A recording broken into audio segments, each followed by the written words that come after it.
താമരശ്ശേരിയിൽ പ്ലാസ്റ്റിക് മാലിന്യ ഫാക്ടറിയിൽ വൻ തീപിടുത്തം, ലക്ഷക്കണക്കിന് രൂപയുടെ നാശനഷ്ടം. കോഴിക്കോട് താമരശ്ശേരിക്ക് സമീപം എലോക്കരയിൽ പ്രവർത്തിക്കുന്ന പ്ലാസ്റ്റിക് മാലിന്യ സംസ്കരണ ഫാക്ടറിയിൽ അർദ്ധരാത്രിയോടെ വൻ തീപിടുത്തമുണ്ടായി. മിനിറ്റുകൾക്കുള്ളിൽ തീ നിയന്ത്രണാതീതമായി പടർന്നതോടെ പ്രദേശമാകെ പരിഭ്രാന്തിയിലായി. അർദ്ധരാത്രിയിൽ തുടങ്ങിയ അഗ്നിതാണ്ഡവം മണിക്കൂറുകൾ നീണ്ട പരിശ്രമത്തിലൊടുവിലാണ് നിയന്ത്രണ വിധേയമാക്കാൻ കഴിഞ്ഞത്. അർദ്ധരാത്രിക്ക് ശേഷമാണ് തീപിടുത്തം ശ്രദ്ധയിൽപ്പെട്ടത്. ഉടൻ തന്നെ മുക്കം, നരിക്കുനി, കോഴിക്കോട് എന്നിവിടങ്ങളിൽ നിന്നുള്ള അഗ്നിശമന സേനാ യൂണിറ്റുകൾ സ്ഥലത്തെത്തി. പുലർച്ചെ 3:30 തീ ഭാഗികമായി അണയ്ക്കാൻ സാധിച്ചത്.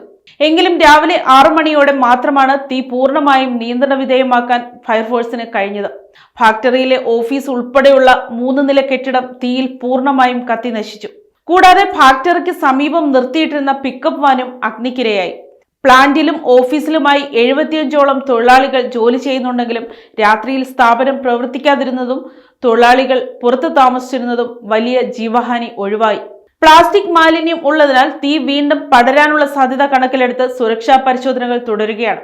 എങ്ങനെയാണ് തീപിടുത്തം ഉണ്ടായതെന്ന കാര്യത്തിൽ വ്യക്തത വന്നിട്ടില്ല.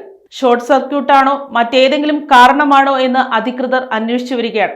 ലക്ഷക്കണക്കിന് രൂപയുടെ നാശനഷ്ടങ്ങളാണ് പ്രാഥമികമായി കണക്കാക്കുന്നത്. News desk, Kottarakkara media.